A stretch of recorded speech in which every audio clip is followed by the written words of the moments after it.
and I would really appreciate it if you would stop Rob Taylor from blathering on and on.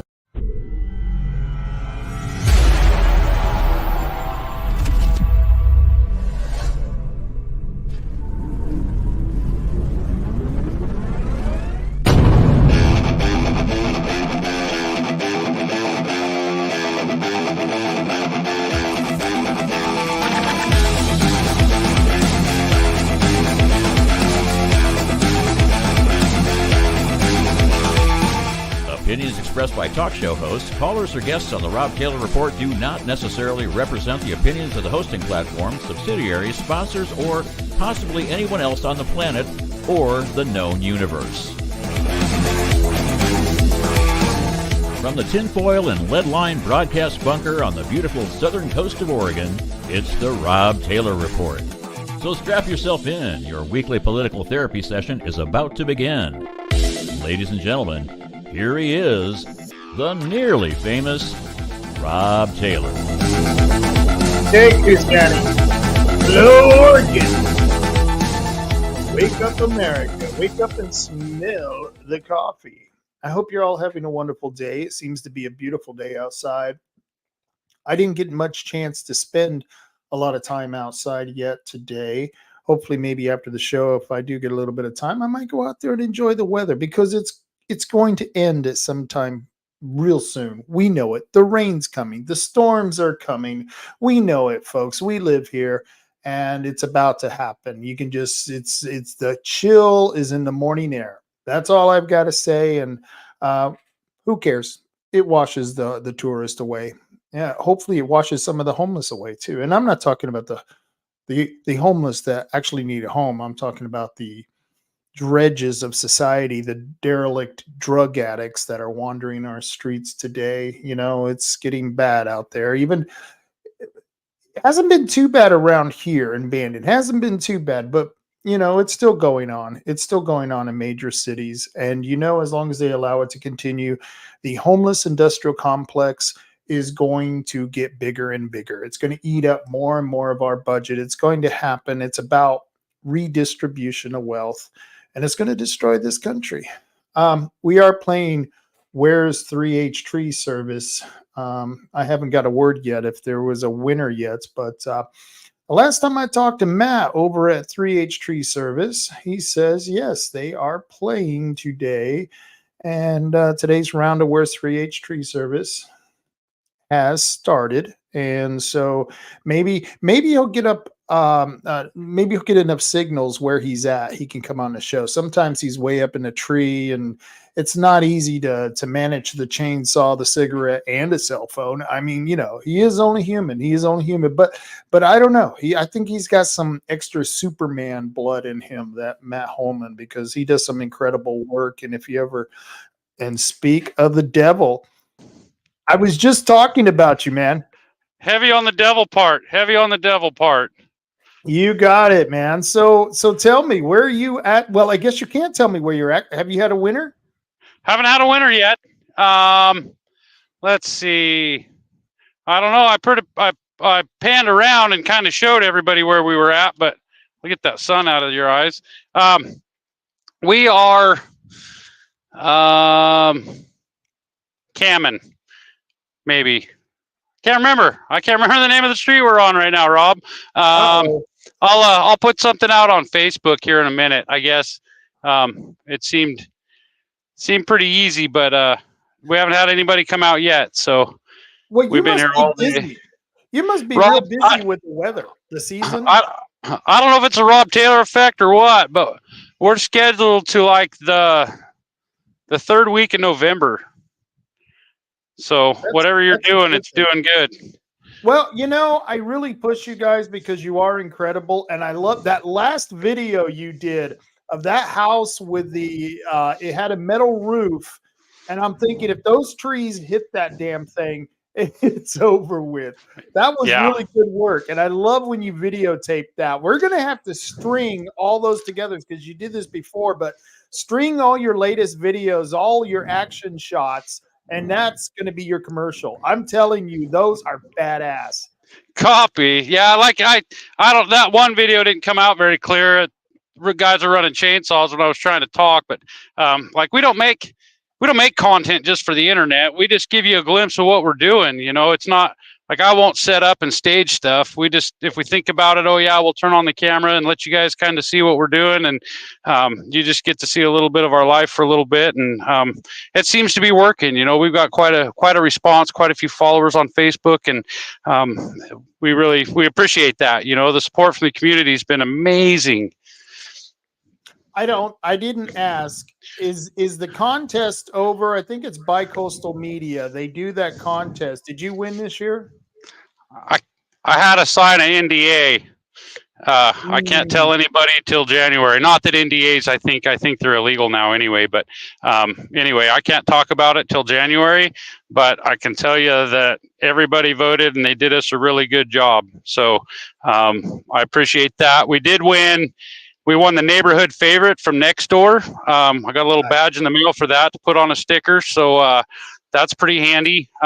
We're just, you know, customer service. Answer the phone, do what you say you're going to do, show up when you say you're going to show up. That's just kind of been our business model, and it's working great. The trouble is I'm running out of time. Like I quit my day job to do this so I wouldn't have to work 2 full-time jobs.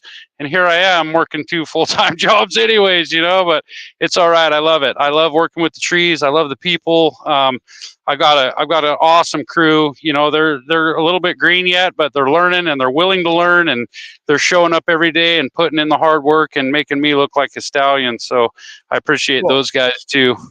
That's always good. And it's always good to have a good backup force behind you. I mean, when you get some employees, let's be honest, when you hire employees, it's 50-50 no matter what you do.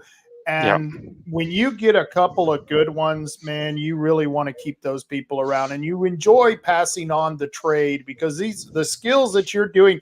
Okay, Matt, just the knot tying that you have to know to do what you're doing.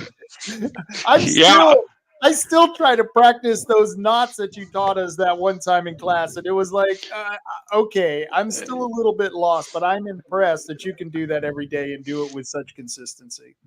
Yeah, no, it's a lot of schooling. I went to college to learn this. It wasn't just, I mean, I did it, but to learn to do it right. Anybody with a chainsaw and a pickup thinks they're an arborist, you know, and there's quite a bit more to it. You know, we kind of know a little bit more of the science and what's going on with your trees. And so the disease diagnosis and issues like health problems with your trees, I'm pretty well versed in that, and can kind of point you in the right direction for stuff to treat them with, and you know, just kind of give you an idea of how your trees are doing. So we're trying, man. We're trying, and we really appreciate the community and all their support. Looks like Savage Tree Service is driving by right now, waving. That's good. It's better than the middle finger, so that's good. Right. Man, there's so much competition. That's the other thing. You know, it seems like everybody's just come out of the woodwork, and it's got kind of cutthroat out here, but we've got support, and I appreciate everybody that's supporting us. And it seems like every time somebody asks on Facebook or Nextdoor, what's a reputable tree service, our name's in the mix a bunch. So again, we really appreciate the community and what you guys are doing for us, and thank you. Hey, let me ask you this. You do the videos. Have you ever done any videos on like chainsaw maintenance? And I'm only asking this because, you know, I should be saying I'm asking for a friend, but really I need a little touch up on my chainsaw. You know, you don't use it every day. I pull it out after, you know, 1 year of it sitting under the table, and I keep getting a loose chain. Tell me, are you going to do a chainsaw maintenance video? Because that would be very beneficial. I hadn't, but there's about 27 million of them on YouTube, but I'll make another one. I could probably take some time and do that, walk through it. You know, they're kind of we got to have them. You know, they're our go-to tool. We got about every size chainsaw you can imagine, and they're all just a little bit different, but man, the basic steps of maintaining them is all pretty much the same. So yeah, we could do that for you. Oh, that would be really great. And I think that would go with the whole videos collection that you have going on there. I think it would work in quite well. It's you know me, I'm an idea guy. That's what I'm in. No, I appreciate it. No problem. So if you get a winner, just text me and we'll get going. And is there anything else you want to let the audience know before you go? I don't think so. Again, I really appreciate you guys and all you're doing for us, and I'll do the best I can to get your phone call answered and get out there and take a look at whatever tree issues you got. We're licensed, bonded, insured. We got a pretty good list of or bunch of videos on Facebook, information there you can get on us. And if you need any tree work, give us a call, 541-294-1800. And that's right, 541-294-1800. Thank you, Matt. I appreciate you for doing this. Thank you, Rob. Take care. You take care, too. Bye. And that was Matt Holman from 3H Tree Service. 3H Tree Service, as you can see, is right there on the screen. They can take those trees out with surgical precision. I tell you, surgical precision. And they're really great guys to have around. They're good people to know. And he's got a good sized family, and we've got a lot of friends in the community. It's just, and there's that word community. I know sometimes I say I don't like it, but yet I use it once in a while. But that's, you know, in the private sense of the word community, that's okay. It's all right. So 3H Tree Service. Today's round has already started. If you find them, you'll get $50. I highly recommend, if you got the time, get on the road and find out where Matt is. And he's putting clues on Facebook. So go to their Facebook page to find out any more clues. And he gave out one clue here on the show. So I'll let you take that with a grain of salt, and hopefully you'll find him out there. And for me, we're going to have a really good show today. I'm going to be talking a lot about our Trump train. That Trump train was really cool. That was, you know, you schedule an event like that, and you've done it a week ahead of time. I did it a week ahead of time. That's all I had, because the guys who were doing theirs in Brookings, they gave me 1 week's notice. That was it. And it's not easy to throw together a Trump train in 1 week, but we did it. I think it was successful. We had, in the end, by the time we got to Brookings, we had 22 people. And when we were in Brookings, well, it was beautiful, because we had 77 in Brookings. And I'm already getting a comment. None of your business says, if I wasn't currently crippled, I'd be out there looking. Yeah, I can understand that. Wow, I'll have to talk to None of your business later and find out why he's crippled. I know didn't he say something last week about going to the hospital or to the doctor? I don't know. He was having leg problems. So if you're hearing me, none of your business. If you're still watching, let me know what happened. Let's see. Getting back to where it was at, talking about the Trump train. We're going to do that a little bit later. Right now, I want to start a video of the interview I did with Craig Rucker. This was a cursed interview. I've interviewed Craig Rucker probably about a half a dozen times on my own radio show throughout the years when I was on radio, when I was on KWRO. And he's a really nice guy. He's solid, and he's helped us out with the wind turbines, the wind turbine energy project that's being, slated for off of the coast of Oregon and in Brookings and Coos Bay. And it hasn't stopped. In fact, I can tell you right now, the timeline, people don't realize the timeline is still ticking away. They had I forget how many years to get this process done, but the timeline has started ticking away. And House Bill 3375, which was David Brock Smith's bill, he sponsored the bill, sets a goal of 2030 to have at least 3 gigawatts or 3 megawatts coming off of the wind turbines in Brookings and in Coos Bay. And this is huge.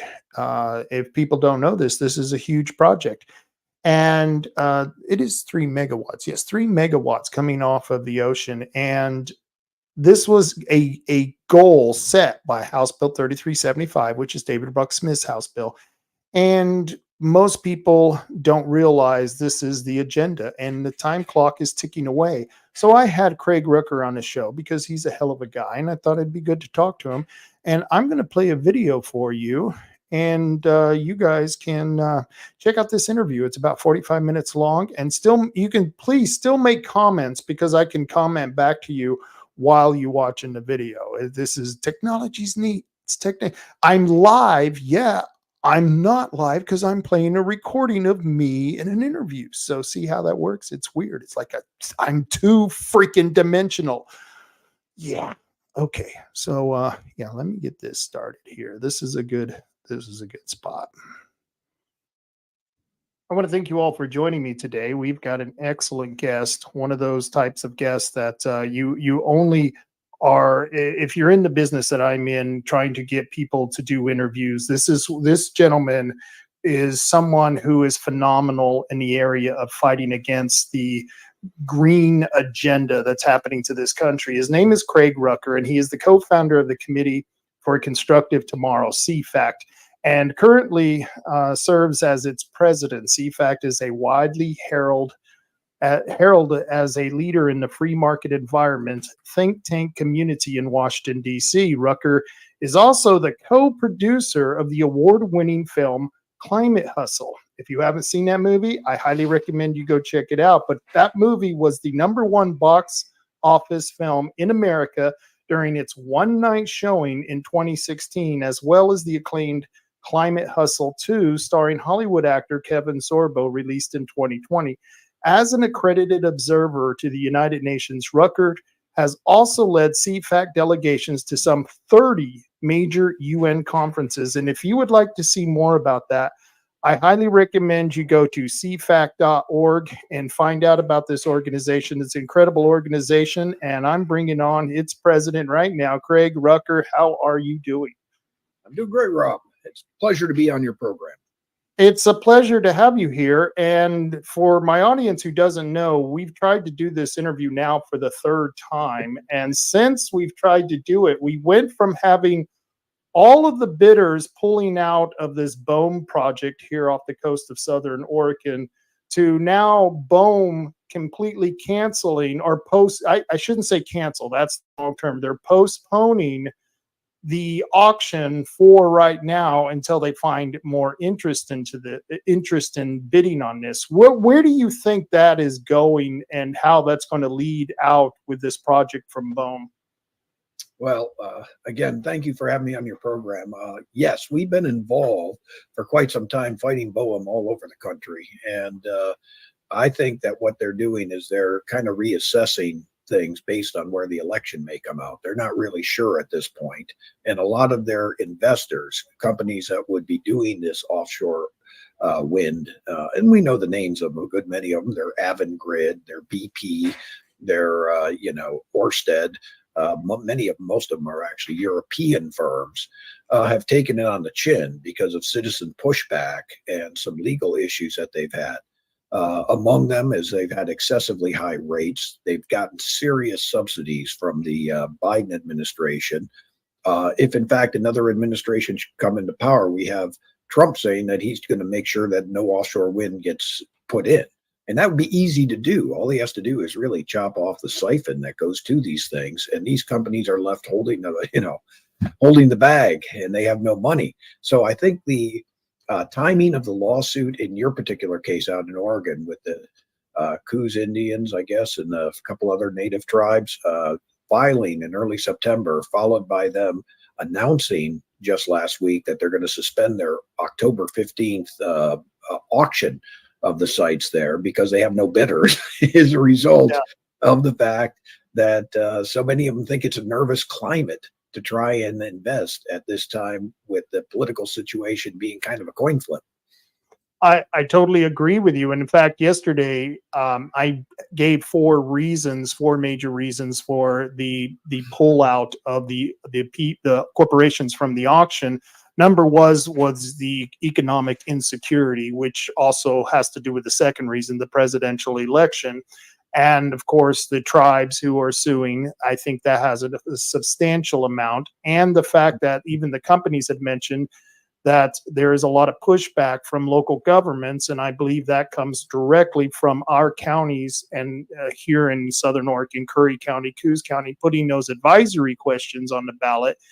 However, we've got the governor now and several representatives who were in support of this project now taking credit for helping defeat this project now that it's politically expedient. How do you like that? I've seen the political left do this for a long time. I'm old enough to remember when Reagan came in and all of them said he would be a warmonger and that would be World War III was just around the corner. Oh, the hue and cry from the political left was like, I've never heard it. Of course, after the Berlin Wall fell, all of them took credit for having fought communism and been able to, we all jointly worked together to stop the communists. And I said, well, no, my memory was better read than dead, that Reagan's a warmonger, that we need to demilitarize and not build up our military forces to face a Soviet threat at that time. They were proven completely wrong, but it was shameless. They just totally changed course. We see it on the climate issue. It's no longer warming. We changed to climate change now. They just changed their messaging, and nobody remembers. It's almost like the media is not going to remind people just how foolish they are in what they said. I mean, it's preposterous. So yes, but on the other hand, we should take comfort in the fact that we are making progress, and if in fact they choose to join us, a good thing has happened in that this wind project has been stopped. Something that would have wrought great destruction on the people, on the fishing industry, on the local citizens, on the marine environment. It would have been a disaster, and it still may happen, but at the moment, it's looking good. It is looking good, and I have high hopes that the administration will change, because anytime you get leftists in the White House, you can see the deterioration of rural America, especially here in rural Oregon, where we are literally a one-party state. The Democrats have controlled the state for the last 25, 30 years, and we know what it's like to be literally under attack constantly by different bureaucracies in the state and federal government who are, first they go after it was the owls. They use the owl, the spotted owl, to go after, and timber industry, which is being destroyed. And of course, as you said, this is going to destroy our fishing industry. And the more I find out about these wind turbines, the more I find out in other areas, such as Sweden, they're actually starting to have dead zones where the fish are no longer coming to spawn, because for some reason it seems like the wind turbines are driving them off. And then you have the whales, the porpoises on the East Coast that are being grounded. And they, once again, there's a couple of studies that I've seen that have actually shown that it is the wind turbine and the construction of the wind turbines that is causing this. So maybe they're learning. I don't know. What do you think? Some are, some aren't. I do know that it's been known for quite some time that they create kind of a plume behind the wind turbines that cleans it out of plankton and zooplankton, things that whales eat. It creates almost a desert behind it. Also warms the oceans. I mean, for those who are concerned about climate change, I'm not one of them, but if you were, that's not a good thing. Just the raw materials that are needed, even the child and slave labor that's often used for component parts for the batteries that these things would probably serve on the shore. It's absolutely horrific. So I do think a number of them are changing on the grassroots level in particular. I was just in Cape May, New Jersey this weekend at a rally to save the whales, save the local marine fisheries and the local economy. And it was not just the political right, but the political left that joined in this protest. We lit up a big whale tail on a beach and had a drone fly over, and it looked kind of spectacular. But I'm seeing that a number of people are coming to the cause on the political left, as joining those on the right, and many of them actually voting for Trump. They said just because Trump has made it a campaign pledge that he'll stop the offshore wind. So I'm on their list, on WhatsApp list serve type thing, where I see their conversations are all saying, hold your nose, we'll have to vote for Trump.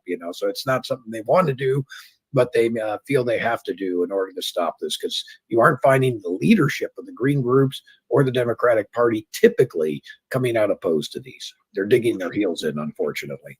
I couldn't agree with you more. We've been doing rallies and we've been doing booths at different events. We had a booth at the Curry County Fair, and we had a lady walk up who was with the Democratic Party. She was the chair, her and another lady, and right next to them are two women with Trump regalia all over them, and they wouldn't even look at each other, and you could feel the tension, yet they were both saying the same thing about the wind turbines. In fact, the lady who was the chair of the Democratic Party took our posters and our flyers, and she now has them in the Democratic Party headquarters in Curry County. So you have the Republican headquarters and the Curry County headquarters carrying the same pamphlets on this issue. And I thought that I would never see that. I mean, I was just blown away that it was finally, we have an issue, a breakthrough issue where we all agree on. And I think that's one of the reasons that I, and I gave that reason as why they're pulling out. Do you think, because this is really a bigger issue than just the environment. I think it's going to be detrimental to the environment. And like you, I don't worry about climate change. I think the sun has more to do with it than man does. But isn't this really a sense of national security? If we don't have dependable energy sources, then aren't we leaving ourselves vulnerable to any attacks by foreign invaders or foreign attackers? Yeah, absolutely. The lithium, cobalt, many of the rare earth minerals that are used in the construction of renewable energy components are controlled literally by Beijing. If they're not mined directly in China, then they're Chinese mining companies in the Congo or other parts of the world that are actually supplying these component parts. To compound matters, you have an administration like the Biden administration opposing any mining in this country. You'll see, for example, they were against the Pebble Bed mine up in Alaska and the Polymet mine in Minnesota. These are mines that could have extracted the types of materials we need for the Green New Deal, and they're saying close them. So that leaves us having to get the component parts from dangerous sections of the world. China, for its part, is obviously a signer of the Paris Accords. It's saying that it believes in all these things, but it's not bound by them like the United States is. So basically, they're a beneficiary. They get to supply all the component parts for us to make the renewable energy. They themselves are putting in one new coal-fired plant every week because they're exempt largely from any mandates of the Paris Accord. Our heavy industries are hemorrhaging out of Europe and the United States and going to China because they have bountiful electricity, even if it's not of the Western standard, and they're belching out smoke and pollutants to the people. They get away with it. So I see this as totally empowering our foreign adversaries and taking away American jobs and making America more dependent on unstable parts of the world or hostile parts of the world.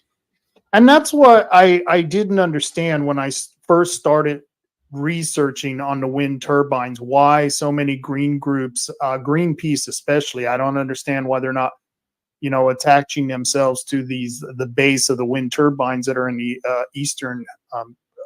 on the eastern side of the United States. And as far as China, they have literally declared economic war against us. I think it was like 10, 15 years ago. And I don't know why we would be stupid enough to think that this wouldn't be something, a tactic that they're using to weaken our economy. However, I noticed a chart recently where China has the largest amount of energy produced by wind turbines, but I couldn't find a whole lot of information of how much the government subsidizes them, how much energy is being pulled off of them, the life of the turbines. I couldn't find almost nothing. And of course, that's, it's a communist country. They keep that stuff closed down. Why do you think China is actually the leader in the wind turbines? What's your theory on this? Well, in my opinion, I think China's much like they're going to have the UN summit for the third time in 3 years, and then petrol state country. It's going to be in Azerbaijan. Last year it was in the United Arab Emirates, before in Egypt. But all these countries get like 90% of their electricity from fossil fuels, basically. But they also have, like China, these areas that they like to showcase to foreigners that says, oh, look at these renewable energy parks we have. And believe me, they'll take tours out there and they'll showcase. I mean, they may be massive in their size, and you'll be like, wow, that's really big. It must be doing a lot. And they'll say it can power 600,000 homes or 1,000,000 homes. Truth of the matter is, it only does that like a very small percentage of the time. And they're still relying principally. And in fact, if it was actually providing most of their power, then why are they building a new coal plant every week? Why are they moving on this? It's for showcasing and placating Western politicians. They're good at propaganda. And they there's a reason our heavy industries are moving out to these places. And it's not because they have abundance of solar and wind energy. It's because they have reliable energy that comes from fossil fuels and hydropower and nuclear power and things like that.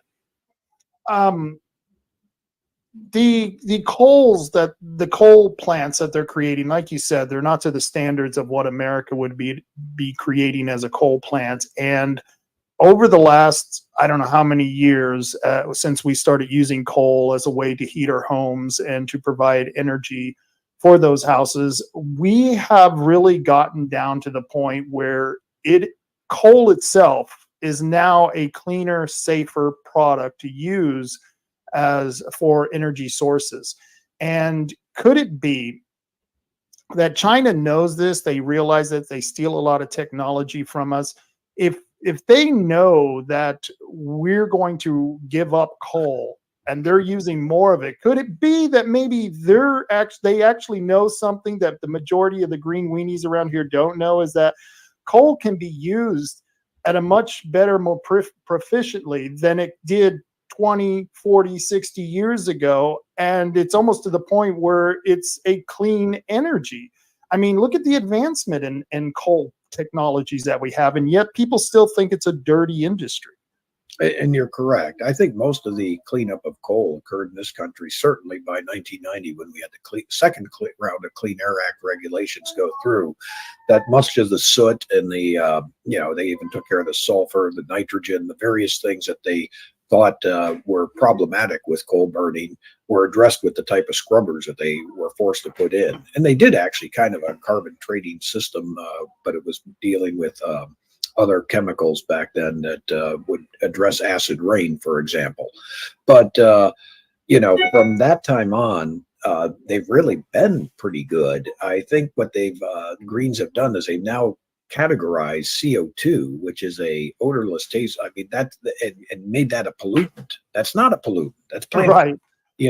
So yes, they'll say dirty coal plants because they put out CO2. CO2 is not a pollutant. It never has been, never will be. It's the world is actually at a CO2 famine compared to what it was in the geologic past. So I think what they've done is just call something that's benign a pollutant.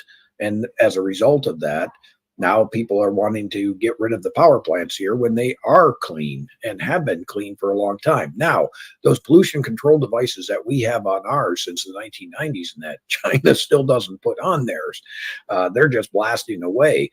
So I think that's why you're getting the toxic plumes that are burying various cities like Shanghai and Beijing and other ones in China. And they just get rid of their chemical waste in pools and water, and so they just really have no standards whatsoever. And we saw that with any command control country. If you look at the former Soviet Union, they were a toxic mess. And so I think the United States should pat itself on the back. It's free market capitalism. It's the American way. We actually are the world's leader in clean air, clean water, restoring our forests.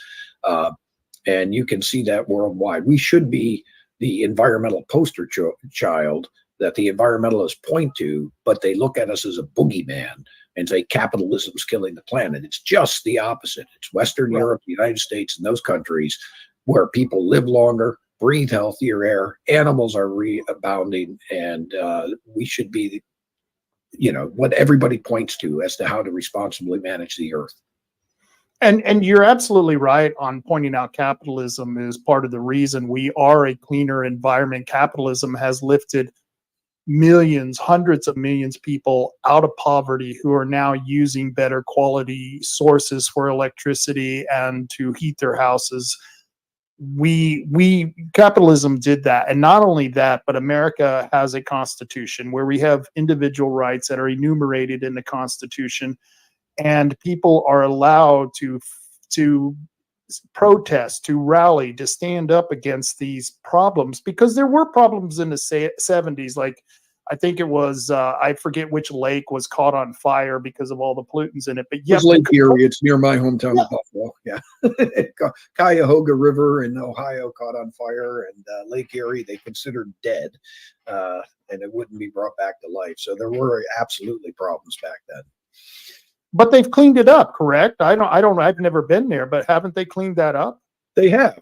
You can fish now and you can eat there now. Both of them are among the cleanest waters in the United States. I would actually say that the much of the pollution cleanup occurred prior to then. It was on the way to getting better. There's what economists call the environmental Kuznets curve. Basically, when an economy is primitive and starting to develop, it doesn't care much about environmental quality. It's just trying to feed its people. So it's kind of like when there's food on the table, there's a lot of problems. When there's no food on the table, there's only one problem. That's an old Chinese proverb. So societies in the developing world are not so interested in the environment. They're just trying to feed their people, clothe their people, give them jobs, food. The environment takes a back seat. But as societies prosper, according to this environmental Kuznets curve, they have extra disposable income and extra means to start addressing these problems. And it inevitably happens that as countries become richer, the environment is kind of a luxury good. I know it doesn't sound like it, but it is. And people can invest in clean technologies. They can worry about things like, we'll get electric lawnmowers instead of gas-powered ones. They can worry about, we don't want plastic straws anymore. We want paper ones. This is a first world problem, but not one that would ever be considered in nations that are struggling. So it's capitalism that has lifted people to the point where we can worry about these minor improvements. If you call them improvements, they're almost, to me, a little bit silly sometimes. Right. But you can worry about them because we have the money and the time, and frankly, it's not a big cost to us. We're pretty well off. Right. Relatively speaking. I hate going to the restaurant and they give you one of those paper straws. I'm with you. It's like sucking out a cardboard. It annoys the heck out of me. And in fact, I've told my wife, I think I'm going to put a box of regular plastic straws in the glove compartment, so when I go to the restaurants, I can pull them out. And in fact, people do that. I have some friends that do exactly that. They can't stand those straws. I'm glad I'm not alone. I just drink out of the cup. I just toss the straws anyway. So I've never been a straw guy. And so that's just funny how basically invasive these green policies have become, where you can't even enjoy a drink at a restaurant anymore. And the economies of countries such as Sweden, Germany, and England, what I've been reading is that they've been coming out since they've gone over to a lot of the wind energy, since they've tried a lot of the wind energy, they were touting the amount of jobs they were going to get. From what I understand, those numbers are extremely lower than what they were promising. Do you have any news on that? I can't give you exact numbers, but you're correct. And you're seeing kind of a backtracking of that in Europe. In fact, during our Cape May protest, we were actually doing it with people that were from Scotland and Norway. They were simultaneously protesting wind energy over there because there's a growing movement against that whole energy source. And that's one of the complaints, is that they were promised a bunch of jobs. They're not forthcoming. Once these things are up and running, it's very minor how many of them you need. And again, the costs of electricity are staggering. You're talking over 40 cents a kilowatt hour in places like England and Norway and Sweden and Denmark and Germany. Americans are used to paying, I think, on average, somewhere around 14 to 16 cents a kilowatt hour. Yeah, it's relatively cheap, really. It is. However, in states like California, it's over 20 cents a kilowatt hour, because and as they go more and more renewable, they'll catch up to Europe. But there are actually states here that pay about 10 cents a kilowatt hour, the ones that are going with the traditional fossil fuels. So that actually brings business to your state, because energy is an incredibly important factor in whether a factory moves there or not. And your standard of living increases, especially if, as the Greens are trying to do, is make us go more and more electric. They want you to get electric batteries to run, as I said, your lawnmowers. They want you to plug in your cars. And yet they're actually gutting the reliable forms of electricity generation, those fossil fuel plants, those natural gas plants, those hydro plants. They're breaking up dams up in Washington that provide a lot of the electricity that's clean and green. Of course, they've long been against nuclear power, and replacing it with something that can't even meet today's energy needs, leave alone for the economy to grow. We need increasing amounts of it. So, Right. they're kind of saying two things out of their mouths here. We need more electrification, but we're going to get rid of the electricity that's reliable. Well, it's like when they took the Klamath Dam down. They just did that recently, and it was providing hydraulic energy for a huge swath of the state. And they were doing it under the guise that they had to save the salmon in the river. And when they pulled the dam, all of the garbage and buildup and residue behind the dam that builds up behind any dam naturally washed into the river, killed everything, Craig. It killed it, and it's black. The river is black now. And you look at this and you just want to smack the crap out of some environmentalist who's lecturing you on paper straws when you see this kind of garbage going on. I'm with you. And you'll hear a lot of times in the offshore wind industry that they'll say, hey, look, we got an increasing incidence of whale deaths in a similar vein. Since you've been pile driving and putting these things in the East Coast, it's like 400% in some communities. And we also have eagle deaths out in Wyoming and places like that they're putting it right out near Laramie, Wyoming, and golden eagle habitat, and they're being ripped up. And you ask them and say, so how do you justify this? And inevitably, they'll tell you it's climate change. And, we're all going to die, kind of like the famous AOC thing, by 2030. So if the whole planet's going to be toasty toast by then, that means the whales will die by 2030. The eagles will die by 2030. So if a few dumb animals have to die in the meantime for us to save the planet from this catastrophe, which in my opinion exists only in their mind, then I guess that's the price we have to pay. But the sad part of this is, and I don't think many people realize this, is that this is driven by climate change hype. I realized that decades ago. This is the fruit of believing that hype for a long time. What's driving the offshore wind and the onshore wind and everything else is this irrational fear, which has been proven time and time again to be wrong, that the world faces an impending global warming apocalypse, which it does not. And the evidence and the onus is on those who are saying Martians are going to attack us or climate change is going to kill us, is to say, okay, what's your evidence? And they'll tell you things like, well, you just saw the hurricane down in Florida, that went up Helene and buried Asheville, North Carolina in water. I said, yeah, but we have pictures of that from back in 1916, even deeper water back then, before climate change could have been a problem. In fact, we've been tracking hurricanes for decades, and there is no increase in hurricanes, nor are there increase in high temperatures. We at CFACT put out the records of every single state. You'll find very few records were set in the last 10, even 20 years. The vast bulk of the nation's hottest temperatures were before 1950. And that's important because that's before climate change could have been the cause, even according to Al Gore. So on issue after issue, whether it's hurricanes, whether it's polar bears going extinct, they're at record levels. They're like 4 times higher than they were in the 1960s. But people aren't listening to facts. They're listening to Hollywood, showing pictures of New York City being drowned, or emotional comments that are coming out of AOC like, it's the end, and believing it. Yeah, and the rant there, I know, but that's all right. I love the rant because you were so right. And the reason we rant is that we've heard this before, Craig. You and I are old enough, okay? I'm near 60, and we're old enough to know, going back to the late 70s, the early 80s, and even in the 90s, we've heard all this garbage before. I remember, I think it was Ted Danson, the famous actor, that the ocean is going to be dead in 5 years. Well, he said that 35 years ago. And we know this is bullshit. And they're feeding it to us like we're that stupid, like there is no history. It's almost, this is the reason why the left are tearing down statues and want to get rid of history books, because they want history to start from today so they can tell you whatever was according to them.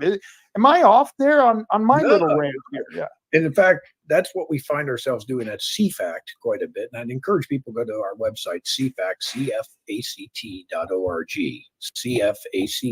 CFACT.org, see the facts. And what we try to do is show them a historical context to much of this.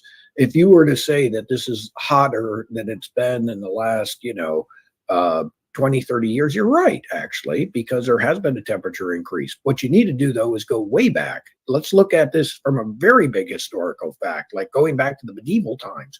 We know, based on archaeology, that there is times in the past that have been warmer than today. Here's a good example. They're looking at the Mendenhall Glacier in Alaska, and they'll say, wow, it's melting. Back 100 years ago, it was down near the ocean. Now it's way up the shore. Said that's true. But what did they find when it melted like that? They found a whole forest under the glacier that they didn't know existed. This forest was around in 1000 AD. Now, did trees grow underneath glaciers back 1,000 years ago? Or is it possible that 1,000 years ago, there was no glacier there whatsoever? The world was warmer and trees grew. And then somewhere between the time of the Vikings and now, a glacier came down and buried them. And now we've discovered that's the case. In Switzerland, they found a glacier melted, and that made all the papers, glacier melting and evidence of climate change. What they didn't tell you is underneath that glacier was a Roman road and a Roman mine. Now, did the chariots that they use have, some big emissions that they put out? Or no? Chances are the Romans did not build mines and roads underneath glaciers. They probably were glacier free, and it was warmer back in those days. And you find this with Viking settlements in Norway. They could grow crops in Greenland that they can't grow now. The world has warmed and cooled throughout time, and it really depends on your starting point. And just taking a small sample of that as to what you can draw conclusions on at any given point. I mean, if you took a human and you look at their growth path from year 1 to year 18, and you projected that onward for the next 30 years, you would say, wow, that person's going to be a giant by 30 years. Well, right. Just because it was that way doesn't mean it's that way at all, going forward. So you need to take a long historical perspective on all these things and actually analyze when they're telling you hurricanes have never been worse. And, don't go by people's memories, anecdotal stuff. There's data on tornadoes. There's data on hurricanes, heat waves, droughts. All these things are quantified, but they aren't sharing the real information with the public. No, they're not. And they're relying on young people in school who they're indoctrinating. It's in academia, and it's sad because a lot of college kids, I think, are smarter than that, but they have to play the game to get through college so they can get the degrees that they need to get the jobs they want. And it's sad that we're putting them through this. And we were just talking about the jobs that they claim are being created or not created by the wind turbines. One of the jobs that they counted for being created was a guy who was going around in a boat picking up the dead birds that were caused. And once again, he wouldn't be picking up the dead birds if they weren't killing birds. So you got to give him credit. There is a job to be had there. Yeah, but that's kind of the vision that they tell you. Well, we created a job, but it's a job that wouldn't have been created if we weren't killing all them damn birds. And so so I go back to China, and China, wanting to hurt us economically. I do believe that is happening, but I think there are people inside America, and I don't want to say it's just Democrats. I think there are Republicans too, who want to change the balance of power. And one of the ways to change the balance of power is to change who has control over the way we get electricity, the way we get power. And I'm not sure how it benefits them, but it seems like it's a real deterrent to the oil companies, the petroleum companies, all the liquid or natural gas and stuff. I think that I think there is an element inside the government that thinks that it's going to benefit them from going green. Is that, once again, do you see that as well? Yeah, I do. I was going to say I do think that from the Republican standpoint, sadly, many are on the financial dole. of the people putting in, for example, carbon sequestration pipelines, even if these use eminent domain to seize land to put them in to fight climate change again, or they're putting in the wind turbines and they get a certain support for their campaign for doing that. So I think, yes, both parties can be bought. On the other hand, I think the energy companies that are putting these in see sweetheart deals. They get money from the Inflation Reduction Act. They also get very hefty rates that they can charge ratepayers. For example, a coal-fired plant or a gas-fired plant can usually provide electricity at somewhere between $40 and $60 dollars a megawatt hour. They're getting, in many cases, $170 a megawatt hour. So from 40 to 60, you're talking 2-3 times as much money that a renewable company can charge. And when they're not providing electricity, they can, shove any other excess onto a coal and fired nuclear or whatever plant they want to. So there's big bucks here. Control freaks, absolutely. We saw that during COVID. If you want to actually, and I think this is where you get into the whole thing with the WEF, the Bill Gateses, the do-gooders the multi-mega millionaires have their vision for society. They don't think people are cooperating. They're not eating insects instead of red meat to stop climate change. They're not driving the electric vehicles. They're not staying in their homes and behaving if there's a COVID pandemic. But if you seize the electricity and you turn it off, which they can do with electric cars and that, they can keep you in your bubble at any given time and prevent you from going on. They can force you or punish you. And they do this in China, actually. They actually have video cameras on the corners. If they see you throwing the wrong recycled, you put a bottle in where plastic's supposed to be, you could be in trouble for that. So, there is an extra measure of control that you can exercise over people who aren't behaving according to the way the government is if you seize electricity. And I think that's part of getting rid of anyone who lives in rural America, because they all want us into these so-called smart cities that they're designing. Cities. Right. 15-minute cities, which I lived in a city for a good portion of my life, and now living out here once again in rural country, and I wouldn't want to go to one of those cities and because we're already pretty controlled in a city that exists now. But the type of city, the 15-minute city that you're talking about, you really are a captive of the city itself, because you can't go anywhere. You don't have the energy to drive your car long enough. You're stuck there. And eventually you'll have to have passports, I believe, to go from one city to another. Well, actually, that's not without precedent. Remember the old Soviet Union, that actually was the case. If you wanted to travel internally in the old USSR, you needed an internal passport. We've been talking about solar energy because that's the biggest issue right here. I mean, wind turbine energy, because that's the biggest issue. But solar energy, I want to let you know that the New Energy, which is a solar energy company here in Oregon, they're trying to get their hands on 1 million acres that BLM has just said they're going to designate to a wind farm or solar farms. And to me, solar farms are an absolute danger to our food supply, because you're taking up huge swaths of agricultural land. And, on top of it, we got all the rewilding that's going on here, where they're, the restoration projects where they get rid of any remnants of humans and turn it back to the way they think it was before we ever arrived. Are you seeing, and by the way, this solar company owns the company that was the last bidder, who's still the last bidder in the wind turbine auction. He owns both companies, the guy who owns that, and he has a PAC here, and they've given tens of thousands of dollars to our Republicans and our Democrats, because they're trying to play both fields. But it's one guy who's destroying our farmland with solar, and now he wants to destroy our ocean with wind turbines. I don't know. It just seems like he has an ulterior motive than the best for what's humankind. I don't know.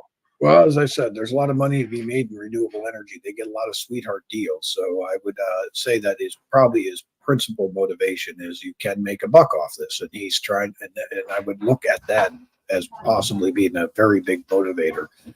With solar energy is obviously extremely devastating, especially to the natural world, because unlike a lot of other forms of energy, it just blankets the area, produces heat above it. It does kill birds. We saw that with the Ivanpah solar plant out in California, where you have just lots of dead birds.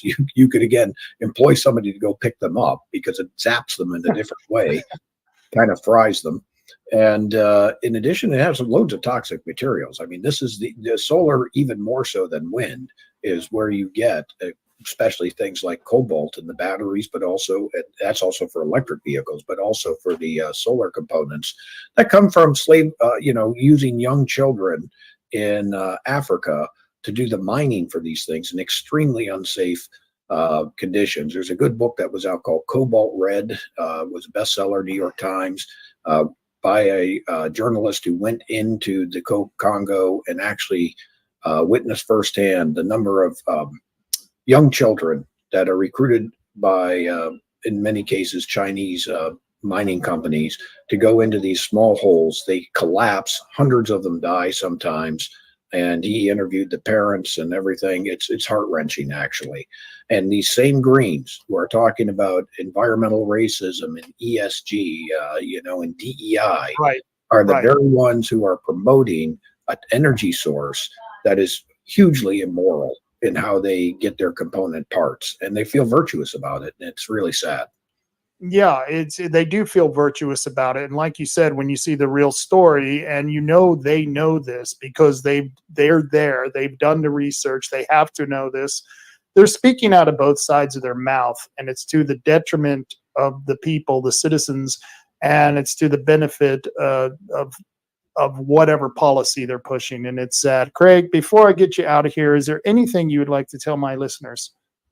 Yes, I think that the most important thing you can do is arm yourself with the facts. So I would encourage you to come to our website. It's called CFACT.org. There are other organizations. We have links to them too that are good allies of ours in this fight. So we're not alone, but since I'm talking here, I'll give you ours. And that's C as in Charlie, F as in Foxtrot, A as in Alpha, C as in Charlie, T as in Tango, CFACT.org. And sign up to get our updates, because we'll keep you posted on all the different battles that we're having around the country, working with citizens to stop these Green New Deal projects from going into a community near you.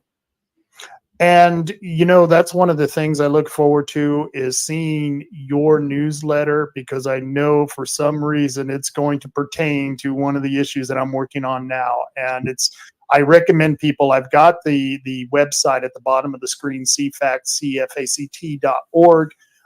Like you said, it's a valuable to have people informed, because you hear all this beautiful stuff that they say on the left, and it's not, we all want clean water, we all want clean air, but then when you start digging into it, it's not going to be provided by the policies that they want to put in place.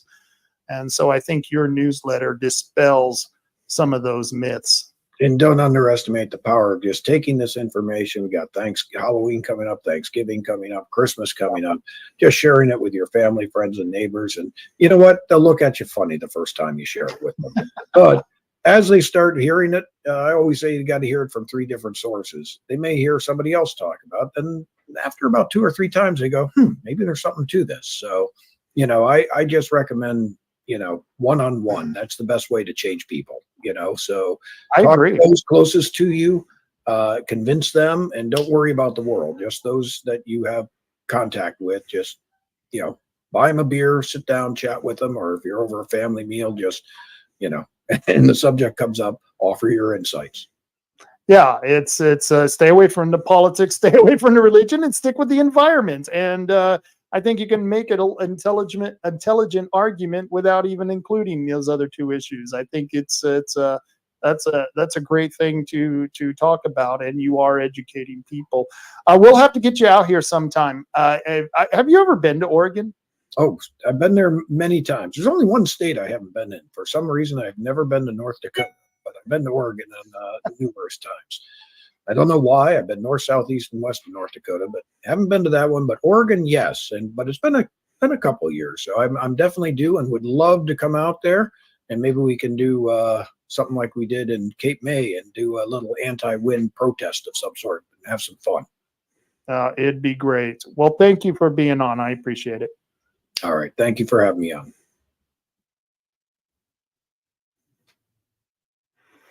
All right. And that was my interview with Craig Rucker.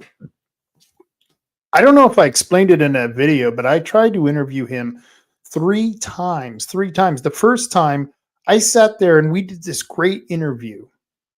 And I continued on with doing the rest of the show because I was just going to go ahead and record it and play it as if it was live a couple of weeks ago. And I looked down after doing the show to download the recording of it, and I realized I never hit record.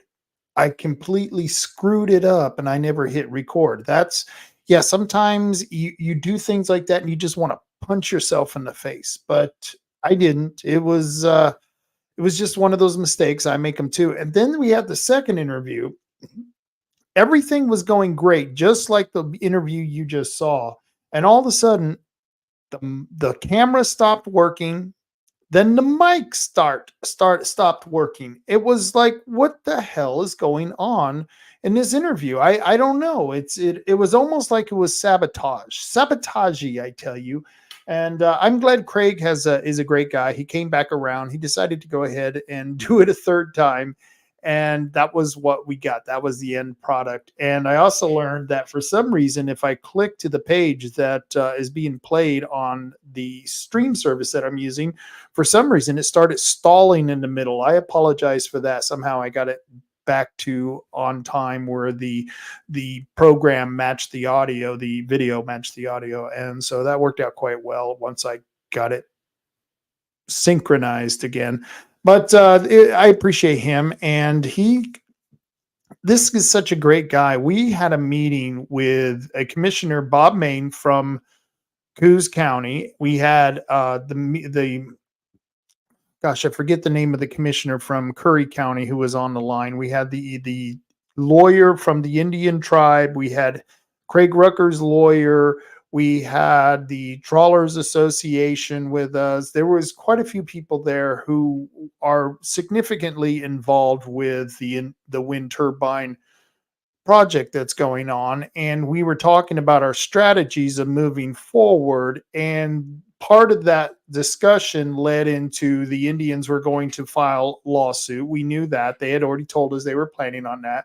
We knew that eventually the commissioners wanted to put that advisory question on there. And then we, as the activists, were going to be out in the streets, writing the letters to the editor, sending emails to the companies, and notifying as many people as we could.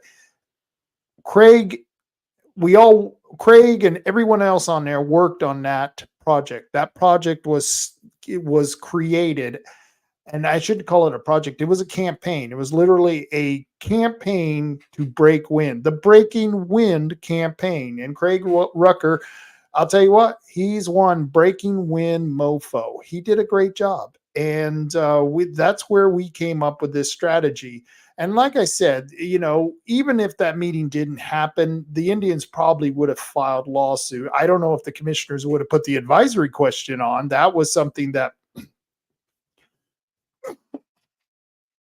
we had thought of a couple of months before that meeting. We were batting it around. I know Rod Taylor was talking about putting different advisory questions on the ballot, but it was from that meeting that we organized the whole different strategies that we were going to use to fight this project. And at no point did we have any legislators in there because the legislators have failed us. The legislators, even the Republicans in our area, have failed us on the wind turbine project. And I know there are people like David Brock Smith who will say that the Coastal Caucus was instrumental in helping stop this project. They didn't do a damn thing. And like I said, I still have not seen that letter where they have said they are opposed to this project. I have not seen that letter. I could be wrong. It might exist, but I haven't seen it yet. And I know there are still rumors going around. I was at the Republican headquarters to get some signs back that we had given the Republicans. And if you need more signs, I left 2 signs, 5 of the old one and 2. I shouldn't say just 2 signs. I left 7 signs, 2 of the new signs that has the measure number on it, and 5 of the old signs. They're giving them away for free.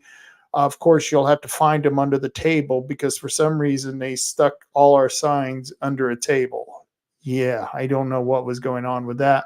But I did find the signs, and I took about 5, 7 of them back so we could get them out because they're not going to do any good under the table in the Republican headquarters. But the lady who was there, I know who she is. I don't want to mention her name.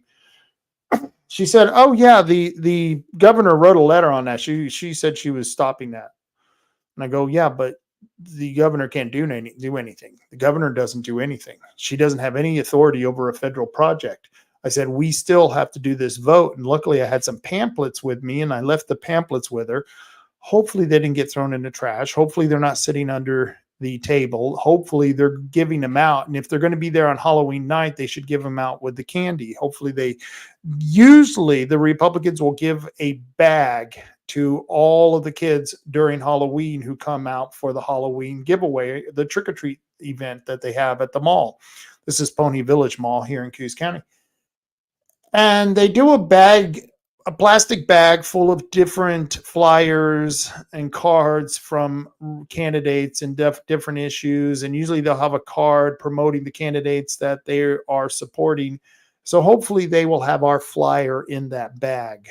And, I know I've had my differences with the party, but I would like to think that they would still do the right thing and tell people about what's really going on. And the governor has not stopped this. As I said at the beginning of the show, the timeline has not stopped.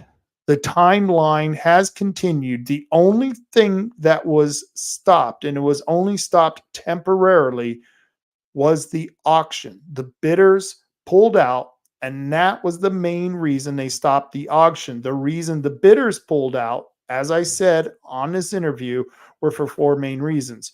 The economy. The economy isn't doing too well for wind turbines, especially offshore wind turbine projects. And companies aren't making any money. In fact, they're losing hundreds of millions of dollars on these wind turbine projects. Number 2, the president. They don't know, or I should say the election. They don't know who's going to be president. They don't know whether it's going to be Kamala Harris or Donald Trump. You know who I'm rooting for. Good old Donald Trump. But you know how things are. You know how the world works. We got to live with the reality that there is a lot of shenanigans going on there, especially in our voting elections offices around all of the United States, everywhere. There's a lot of shenanigans going on.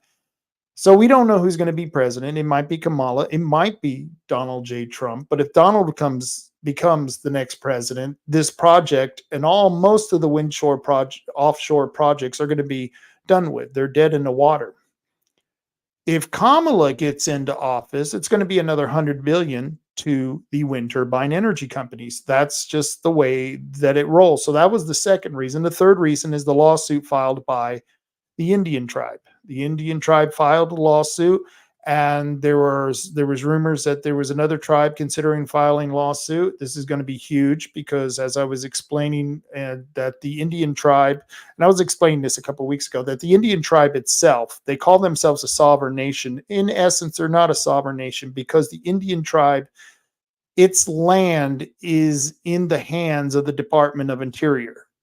Everything that they're calling as far as their land, their sovereign nation, is held in trust by the Department of Interior. How many sovereign nations do you know are held in trust or has their land held in trust by the Department of Interior? Not too many of them, but you know who else does?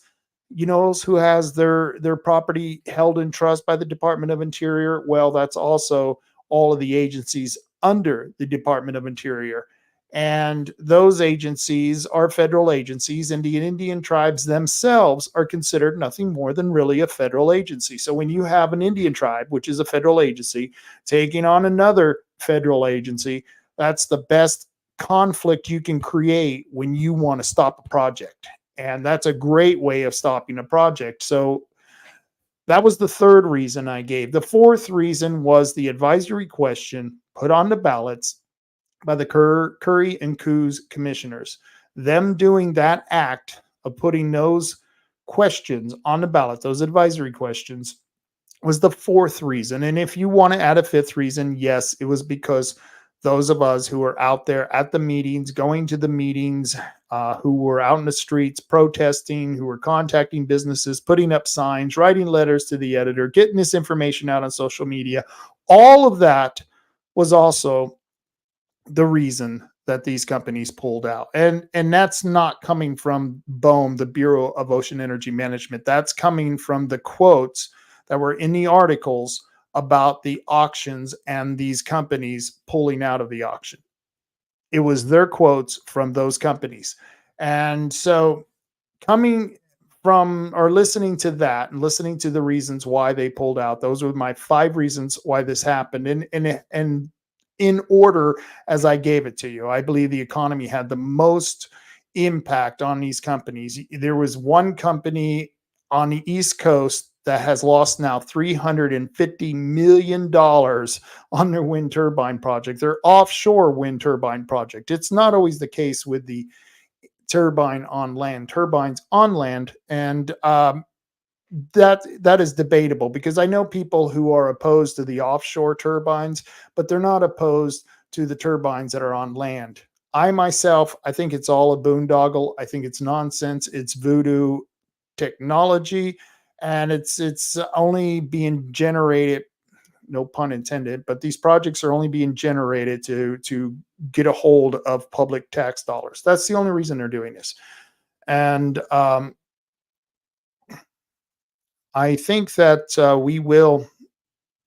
what we will do is that we will continue this fight. I know we will continue this fight, and I know that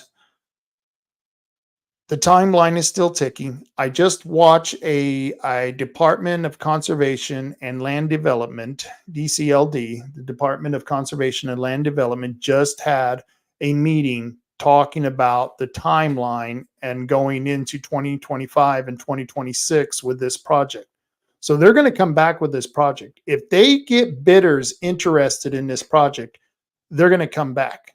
And that's what they want to do. In fact, that's why I think the last remaining bidder, the gentleman who owns that company, is also a gentleman who is funding a PAC and paying off all of our politicians, even the Republican politicians. I think the reason he's doing that is to reward them for past legislation and possible future legislation. We don't know yet, because it's future legislation, hasn't happened yet, but we'll find out. But there's been a lot of past legislation that the Republicans have voted for that was pro-solar and pro-wind. And we're going to talk about that further down the line on a couple of other shows, because I got some interesting news for you about some of the local representatives and some of their affiliations and how they're taking money by the very people that are trying to destroy our way of life. These solar companies, these wind turbine companies, the extreme environmentalists. Yeah, you would be surprised how many Republicans, claim to be conservative Republicans, are taking money from green weenie groups. And it's just absolutely frustrating. And I don't know. I think it's something that I'm going to keep an eye on. I hope you can keep an eye on it in your area, because not one person can gather all this information. It's deep information, and you have to dig for it, and just one person can do this. And I find a lot of my stuff just by the friends who send me that information, either on social media or privately through private messaging. And if you ever want to get in contact with me, you can go to robtaylorreport.com. You go to my contacts page on this website, and there's a section on there where you can leave a private comment just to me. That's you just email that to me from the website, or you can send me an email at robtaylorreport just send me an email at rob@robtaylorreport.com. That's rob@robtaylorreport.com. But this is my website, and you can get in contact with me through my website. It's what can I tell you? It's important that I have these sources and that I can get them out to as many people as possible because, well, there's a lot of shenanigans going on. There's a lot of things going on that you need to know about.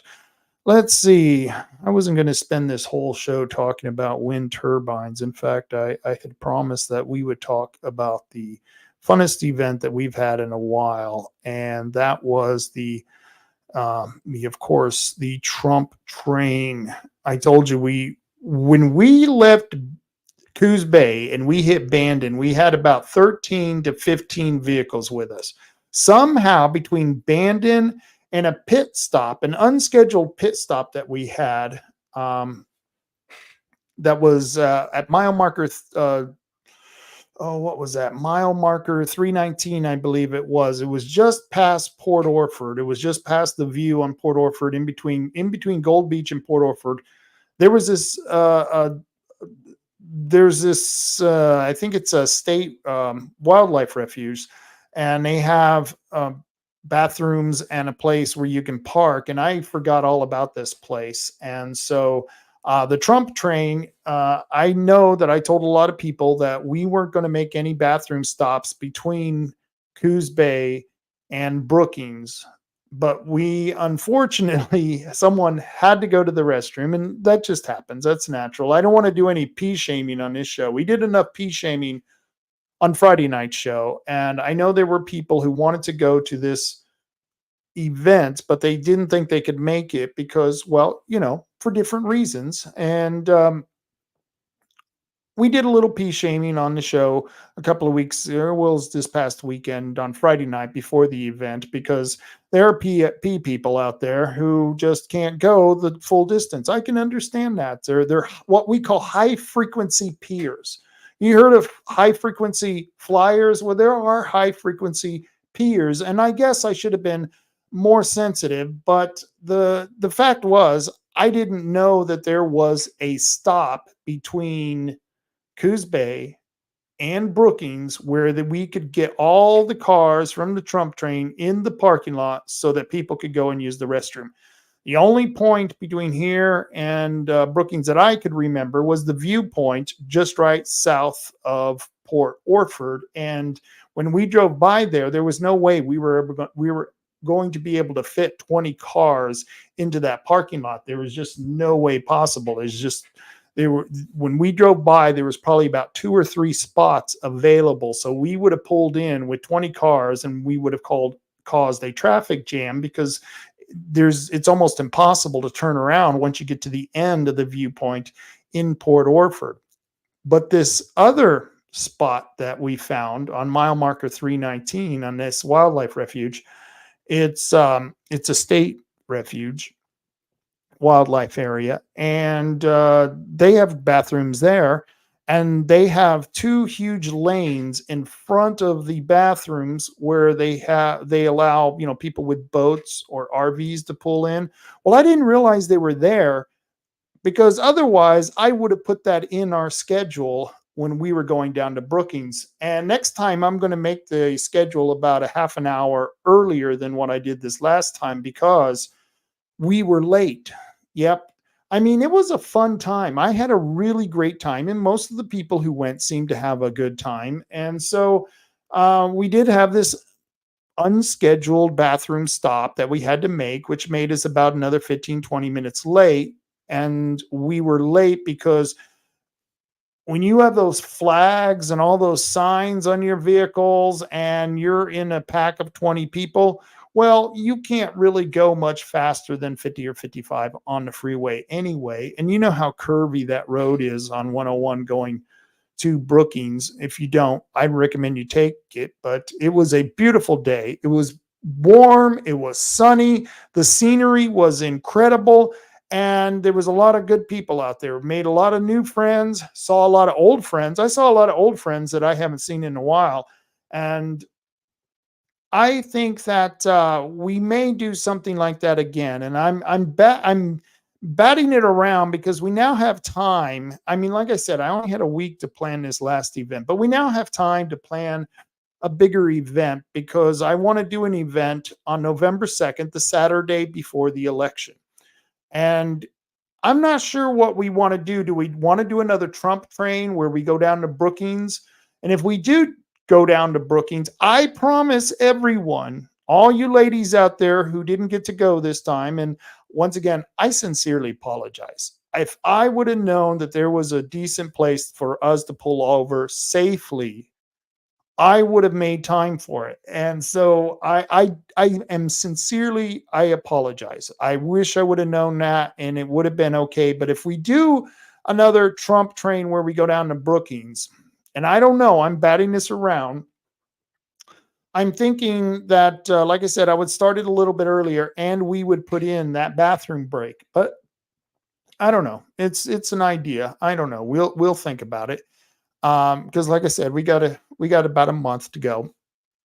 And the other thing I was thinking about, instead of doing a trip to Brookings, why don't we do an event here? Maybe we could start in Coos Bay, right where we started before, right there on Front Street. And we could do a round around North Bend and come back down Ocean and hit 101 and go south, head south to Bandon. And at Bandon, we take the road 42 over to Coquille, and then we meet right there at the park in what is that, Laverne Park? Maybe we could meet in Laverne Park and then come back to Coos Bay. I don't know. I'm thinking maybe we could make it long enough, not 2 hours long, which may have turned into a 4-hour drive, a 5-hour drive if you add in all the breaks and stops that we did. But this would be just a couple of hours and it would be more local. And I'm thinking that might be more palatable to a lot of people who didn't show up for the Brookings Trump train. That was a long trip, but it was a blast. It was fun. And the only problem that I had is I did promise that I was going to do this live stream on Facebook, but I didn't get to do that because I was driving.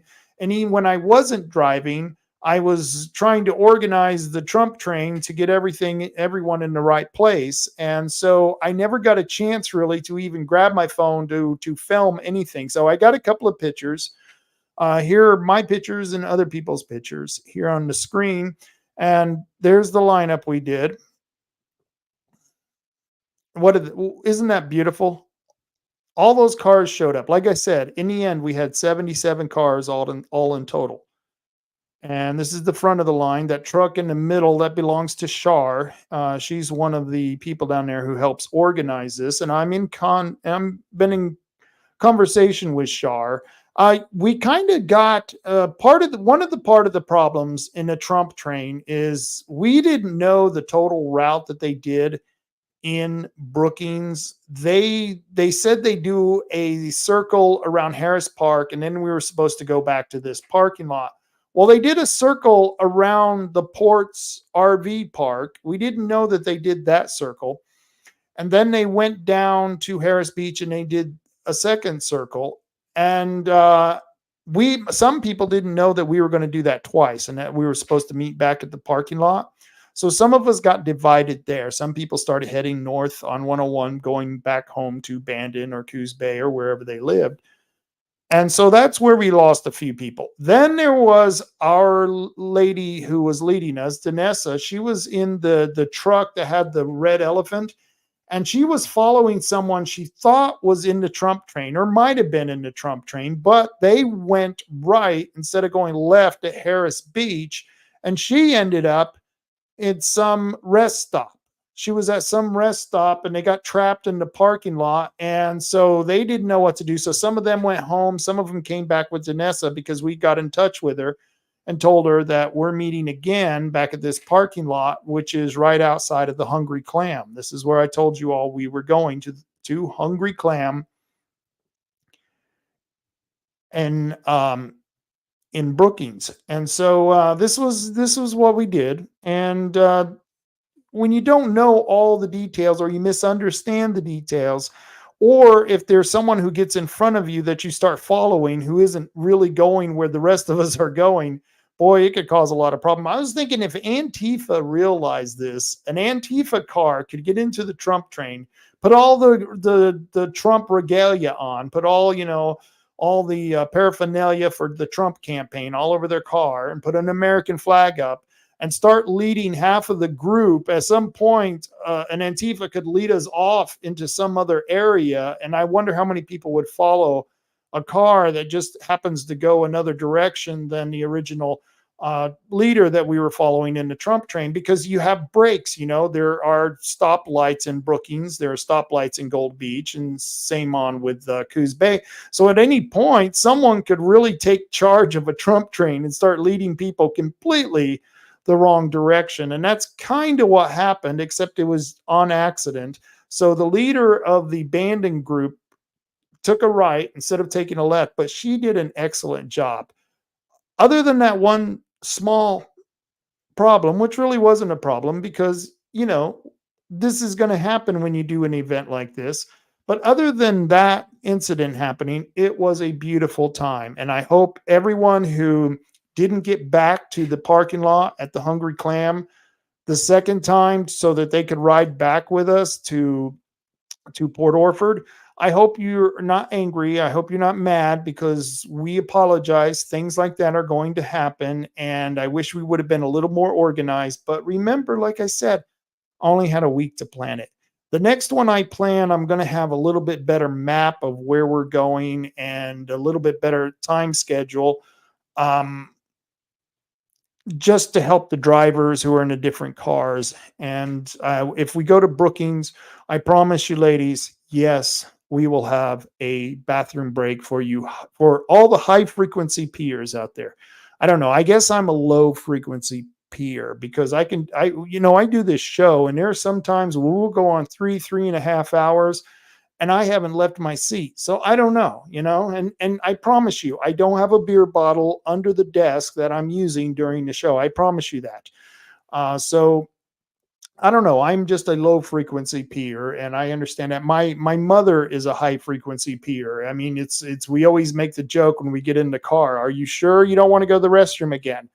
And we plan out bathroom stops every hour along the way. And my wife is starting to become the same way. She, we have to, the elk viewpoint. We make sure and give money to the Roosevelt Elk Association. I forget, that's not the total name of that association, but the elk clubs that take care of the elk viewpoint right past Reedsport.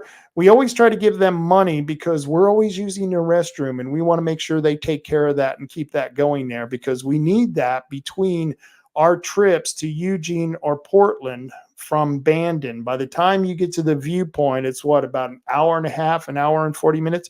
Well, you got to go to the restroom. What can I tell you? That's just the way it is. Let's see. What other Trump pictures? There was our fearless leader.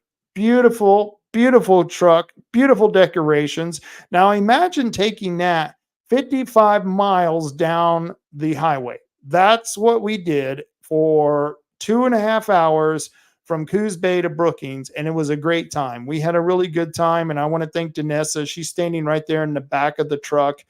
The elephant looks great. I love the elephant. We had an actual Trump figure standing in the back. You don't see it from here, but you can't see it from this side either. But that's another good picture there.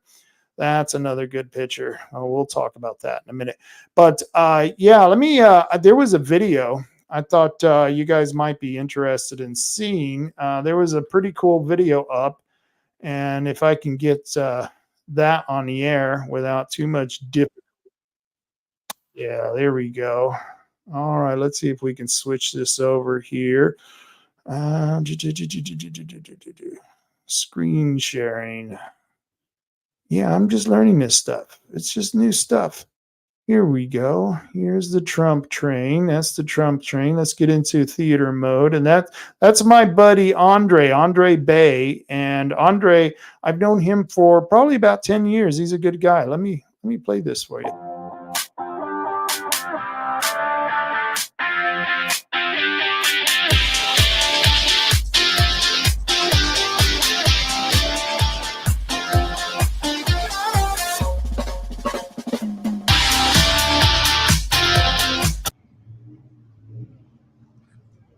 Okay, we're down here in the port today, and we got Trump train. This month's Trump train started at Coos Bay, and they're working their way all the way down here to Brookings, where we're going to pick them up and join them, and we'll be going all the way back up to Port Orford. So they haven't arrived yet, but they should be here soon. So I'm going to get some footage here. This is our normal crowd that we've had here every month.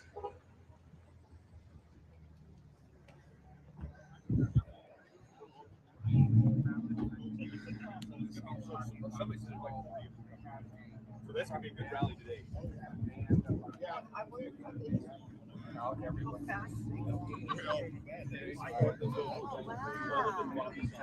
Yeah,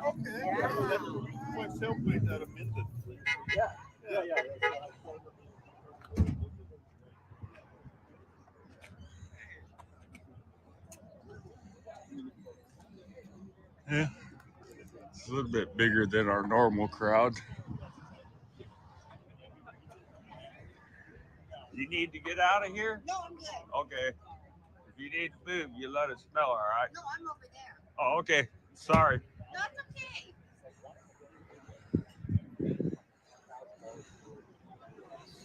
Somebody has to supply. Yeah.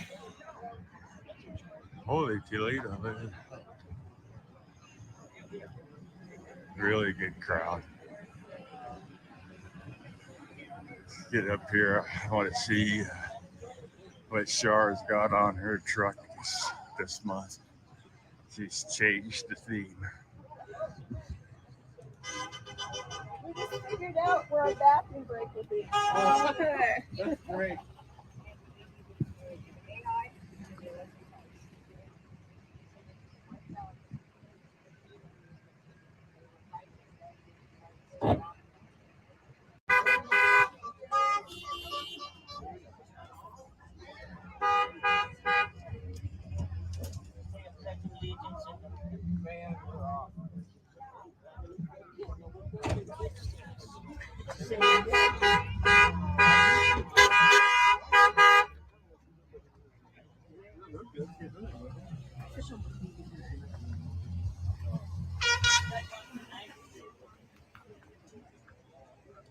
Are you recording? Yes. Is it going to be on YouTube? Yes. Say hi to your mom. Hi, I'm going to be on YouTube finally. I achieved my goal. Don't fall out. I'm glad you achieved your goal. That hurricane. I've got a couple of friends over there that they are okay, but they're seeing the devastation and it's real terrible. So let's see what them today as well. All right, so everybody get a little closer, maybe.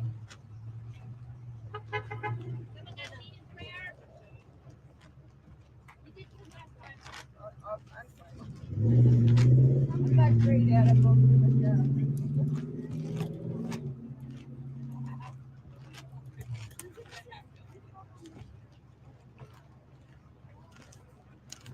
all right, let's bow our heads. Dear Heavenly Father, thank you so much for this group of patriots that have come together to fight for freedom. We pray that you'll be with all those over in the hurricane area and also with us today. Ride with us and keep us safe. And bring our friends in from the Coos Bay area safely. Amen.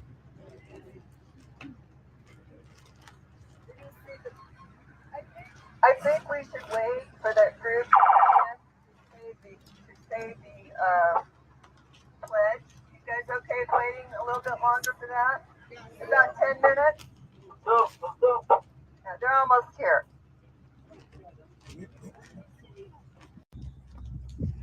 All right. We got the crowd that's come from Coos Bay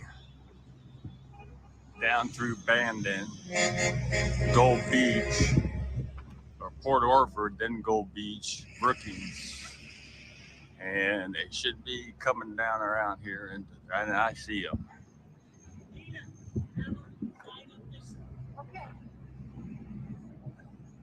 Well, I see Mr. Taylor coming. You want him here? Yeah, all the way up to the front. That guy's parked far in the back. Oh, okay. Yeah, Rob, there comes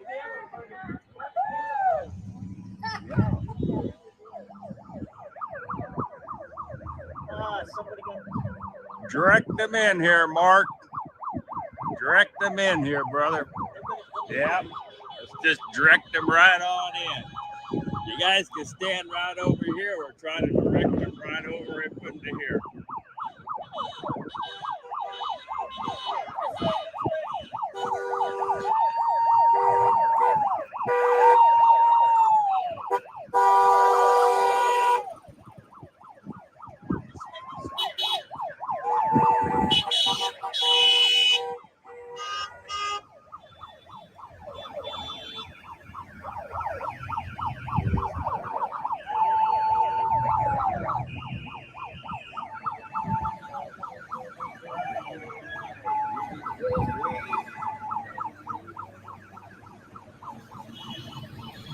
Yeah, maybe not.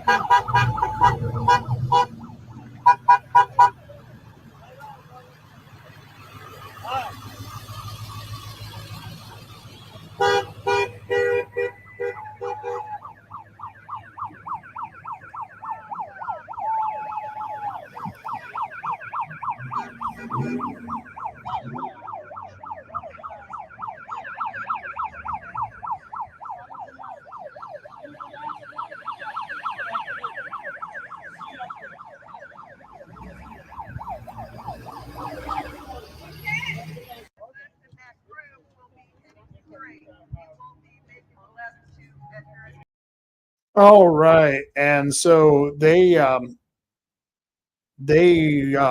welcomed us, and it was a beautiful welcome. We just had a great time, and if you notice my car, you didn't see my car at the end there. There was about 3 or 4 of us who got caught behind a light. Like I said, those are the interruptions that always happens during the Trump train. So it's good to have a lot of people knowing where you're going, because if you start following someone else, you may end up in a place you don't want to go. And we did a pretty damn good job for 77 vehicles. Have you ever seen 77 vehicles? Like I said, that was a small one compared to the one we did in 2020. It was 110 vehicles. And I think we can top that. I think we can top that here in Coos Bay alone. But I think we're going to probably have to do an event that's more local. Maybe we can get them to come up here. I don't know. We're going to talk about it, throw it around, and I'll talk to my peeps. I'll talk to my peeps and see what they say. I do want to give credit to our 2 commissioners who rode with us. We had Commissioner Rod Taylor. Don't be confused. Don't get confused with that name. It's Rodney Taylor, not Robert Taylor. His name is Rod Taylor, and Commissioner Bob Main. Bob Main showed up, and I'm glad he did. He was with his wife, Deb, and we had an excellent time. We had a lot of fun, a lot of camaraderie, and it was good to see 2 commissioners there. And it was even better to show up at an event in another county with 2 of your county commissioners. How cool is that? 2 of your county commissioners showed up. 2, count them. And we had a great time. So we're thinking of doing it again. It's kind of a long drive to Brookings. I don't know. Maybe we can do a meeting in the middle. Maybe a meeting at Gold Beach. What is it? Gold Beach is an hour from here. It's an hour and a half from Coos Bay, and it's 30 minutes from Brookings. So it's really still not even in the middle. So I don't know. Maybe there's somewhere in Port Orford that we could meet all together and then go our separate ways. But yeah, we'll have to think about that, because we're thinking of doing this on November 2nd. I think it was November 2nd. Let me look here. I think it was November 2nd that we were thinking of doing this. Yep, that's a Saturday. And if we do this next one, it's definitely going to be a little bit later in the day, because boy, it's a pain in the ass, because just getting prepped for that takes a little bit of time. And you have to do it because the people in Brookings are meeting at noon and you have to be there by noon. So I would have normally have scheduled that for noon here, but we had to start about 9 o'clock. We should have started about 8, which really would have gave us a little bit more time to take a bathroom breaks and get something to eat in Brookings. But, what can I say? Logistics, it's a hell of a thing. But as far as everything else, it was a beautiful day. I had a great time. Most of the people had a great time.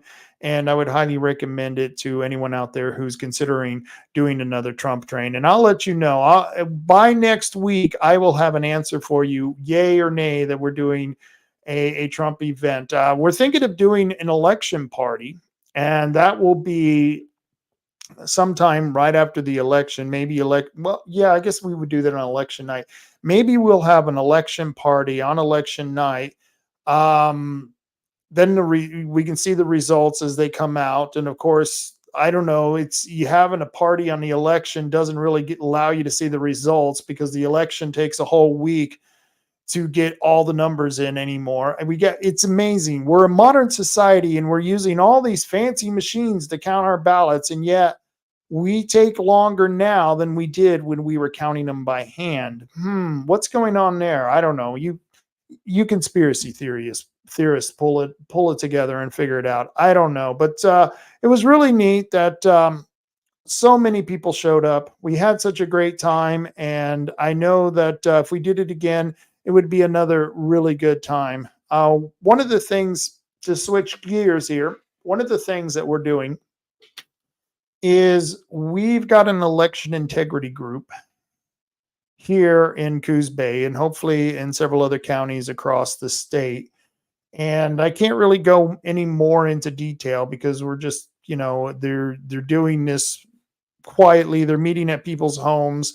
They're trying to figure out their strategy and not have anyone in the group who's going to behave badly, who's going to cause problems. And that's why it's better to have a smaller group working on these projects. It's like the campaigns we do. We have a core group of about 12 people, and we don't want to get the campaign as far as the core people any larger than that, because it's hard enough to deal with 12 people. Just making decisions on what color to use on your pamphlets is one of those things that could take you an hour with all these people. Committees suck. What can I tell you? That's the difference between capitalism and having to work in government. In government, you got to go through 10 other committee members just to get an answer on anything. Where in business, you own it, you decide what's going to happen, and that's just the way it is. We've got a group here, and they're working on election integrity, and Dr. Frank is coming to town. He's going to be here for a work session, and you have to give credit to your county commissioners. You have 2 county commissioners, Rod Taylor and Bob Main, who they don't always make the right decision, in my opinion, but when they do make a good decision, this is a good decision. They made a damn good decision here to have Dr. Douglas Frank come in and speak at a work session where he's got plenty of time to talk about the datas, the charts, the figures that he's compiled, and the argument he's making that there is some type of manipulation happening with our voter rolls. This is about voter rolls. This has nothing to do with our county clerk.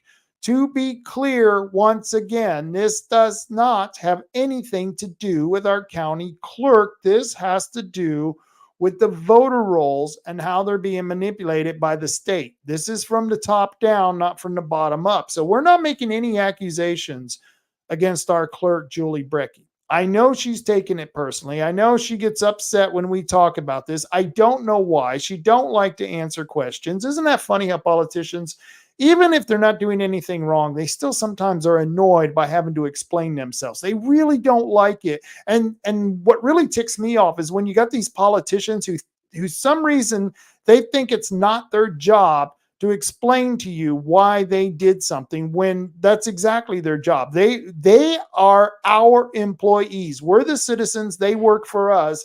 And when we ask a question of any employee, I know when I asked a question of an employee and he wouldn't answer me, an employee, no matter what sex they are, if they didn't answer me, you were going to have some problems. You probably would be written up that day.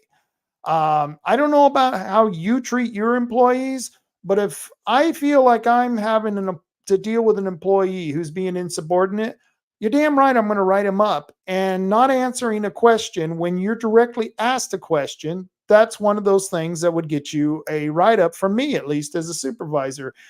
As your employer, as a business owner, I would definitely demand my employees to answer me when I ask them a question. Well, I don't know why Julie Bricky gets so upset with us, because that's all we're doing. We're just asking questions. And we've got Dr. Douglas Frank showing up, and they've got a person who's coming to basically debate or rebuke some of the things that Dr. Frank has to say. And his name is Professor Justin Grimmer. And Professor Justin Grimmer,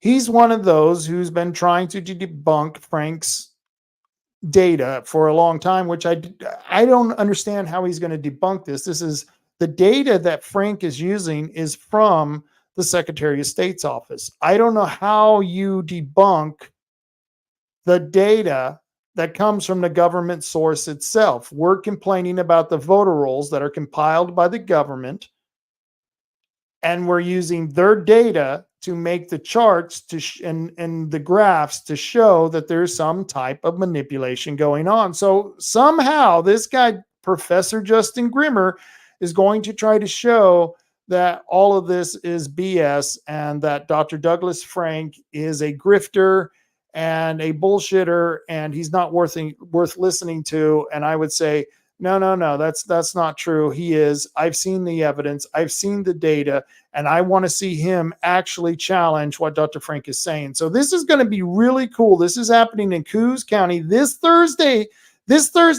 I've been waiting for this for a month, and I'm just excited that this is going to happen. Probably longer than that, because we've been talking about it for a while.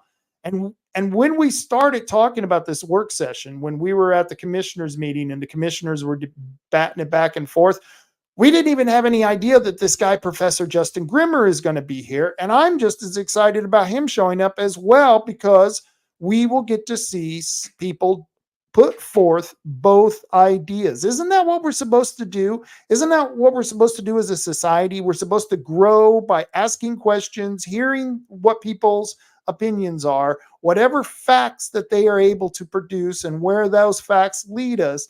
Isn't that how we basically conduct life and advance our society? I think so. This is how a court case would work. This is how an investigation would work.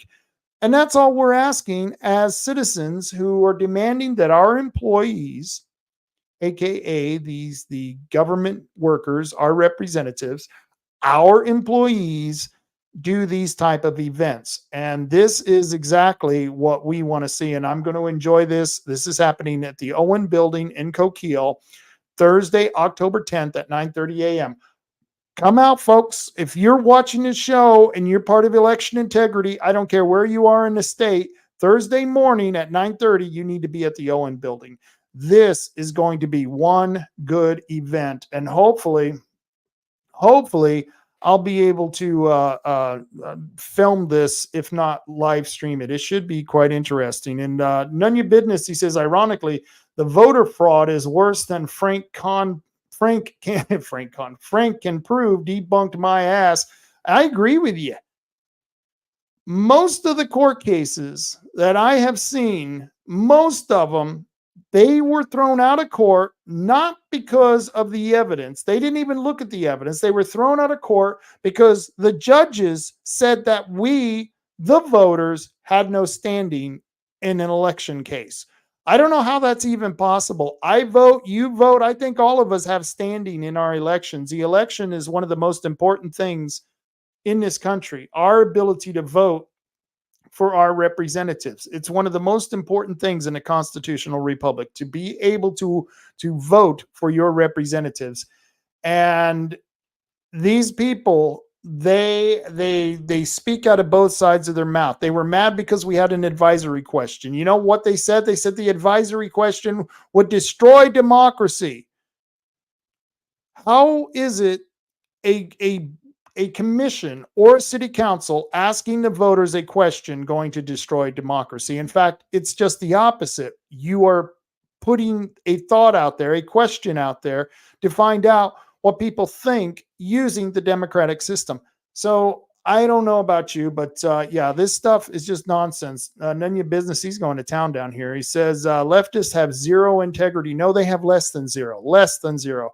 And let's see, thrown out by leftist judges, go figure. And that was the other thing. Most of these cases happened in districts where they were leftist judges. That's absolutely right. None of your business. They were leftist judges who threw the cases out. And why did they throw the cases out? By telling us we had no standing. It's happened all over the place. And, you know, we couldn't get a couple of our court cases even heard in court. The one that I think was going to go to the Supreme Court was kicked out. I mean, it's just, I don't know. It just doesn't seem fair. That duplicity in the justice system it's just disgusting. They protect the communist overlords. Yes, they do. Yes, they do, none of your business. They definitely are protecting their communist overlords.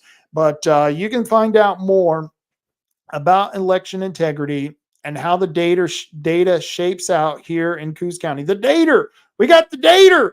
Dr. Frank's got the data, and we're going to put out the data, and you're going to see it all right there's on the graph and the screen and the over projector. There we go. And so that's what we're doing here in Coos County. And OANN Building in Coquille, Thursday, October 10th at 9:30 a.m. It should be a blast. I can't wait for it. It's one of those events that's, should be damn entertaining. Damn entertaining, I tell you. I don't have much to report on what's happening Friday yet. I'm talking to a couple of different people to see if they want to go on rant. You know, that Craig Rucker guy I had on today, he was a good ranter. He could rant. He did an all right job. If you didn't catch my show from Friday, you got to go see it. It was with Base and Tackle Rob. I'm sorry, Doug Washington, the man, the myth, the real Doug Washington. He was on the show last Friday, and I had Marty on there, and we were great. We were a little, how do we put it politely? Well, we were a little imbibed. We were, taking some of those liquid spirits and making the best of it. And so the conversation got really interesting. And so if you didn't see last Friday night's video, you got to check it out. It was quite entertaining. I would highly recommend it to anybody who has a sense of humor.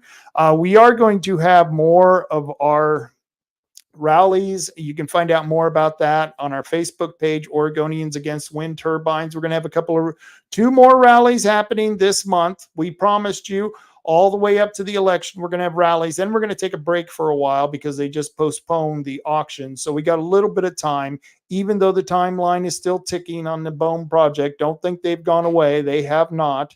And so that's pretty much what we will be doing this month. And we're asking people to remember to vote. Vote yes on 6/2/19 if you're in Coos County, because this is the vote that counts. The vote yes to stop the offshore wind turbines. Please tell your friends. Please tell everyone you know. I don't have any more signs to give out. We gave out all of our signs. The last sign I gave out was to a Spectrum guy. He works for Spectrum. And I met him at his house. I gave him 2 signs, and he says, I'm so pissed off that they're doing this. And he was going to put the signs on his street. He was pretty excited about that. And if you're in Curry County, of course, it's measure 8116. Vote yes on measure 8116. That's pretty much where everything's headed. Yes means no, no means yes. It's government. That's just the way we work. And so we're going to have another rally. I didn't get a chance to look up the dates. I just had gotten them and I didn't go and check. My apologies. I'll let you know on Friday when the next rally is. I will have that posted on that Facebook page that I just showed you. And so interesting stuff. It's a fun time. And then I'll be telling you about the Trump train, what we're going to do with the Trump train I don't know if it's going to be local. I don't know if we're going to go for a trip out of town. It's just one of those things we're not sure about. I saw this meme on Twitter, and I know how this chicken feels. I totally know how this chicken feels. He's sitting there with the rest of the chickens trying to convince them, hey, man, they're eating us, man. And of course, there's always that one jackass chicken. Yes, jackass chicken. Who then calls the other chickens who think they're being eaten conspiracy theorists. Doesn't this cartoon pretty much, I don't know about you, this is how I felt all through 2020. Like I was the crazy chicken trying to tell all the other chickens, really, man, they're eating us. You see that Colonel Sanders over there? Yeah, he's really not a nice guy. I know he talks to us real sweet and he's got a great suit and he looks all professional. He's eating us. You understand that? He's eating us. Yeah, well, that's pretty much how I felt through the whole entire year of 2020. I felt like that chicken. And I thought this was an interesting one putting out by Turning Point USA. It said, this was a good meme. It says, when a valid ID is required. And of course, we know that in life, you have to have a valid ID to do pretty much damn near anything. You got to board a plane, you need an ID. Getting a prescription, you need an ID. Applying for a job, yep, you're going to need an ID and a social security number. Cashing a check, yep, you're going to need an ID and probably a thumbprint. You know how they take that thumbprint on you. Applying for food stamps, yep, they're going to want that ID for that. Driving, well, of course you have to have a license ID, driver's license ID to drive. I mean, what do you think? It's a right.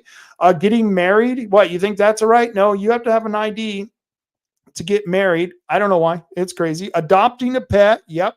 And I've done this. To adopt a pet, you have to show the people you're adopting from, yep, the organization you're adopting from, you have to show them an ID.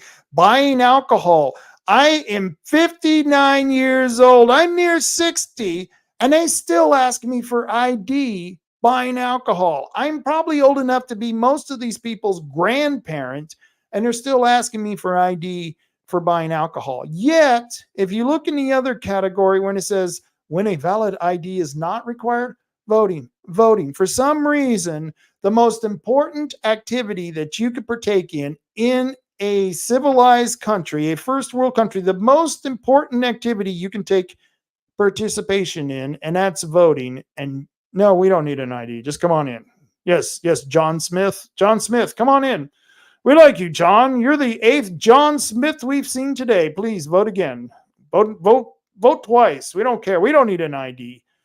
Yeah, don't let them fool you, folks. Don't let them tell you not to believe your lying eyes, okay? Because your lying eyes, they're probably right. They're probably seeing what you think you see. And when you do see something, say something, especially if it's going to harm you somewhere down the road, because that's what's happening.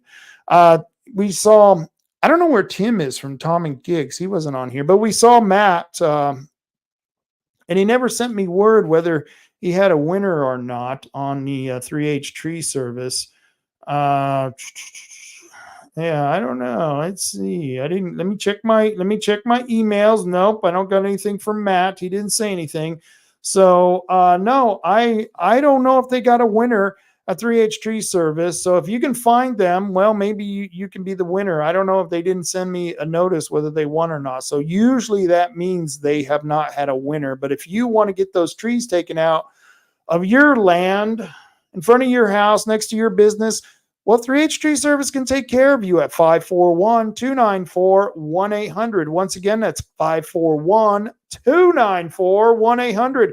Matt Holman from 3H Tree Service, who was just on the show, he can take care of you personally, and they do a great job. They're really quick. They clean up after themselves, and, they're good citizens. They're good people to know. 541-294-1800. And I'd like to mention another sponsor of mine, Tom and Gigs. Tom and Gigs over at 135 South Shoneman Street.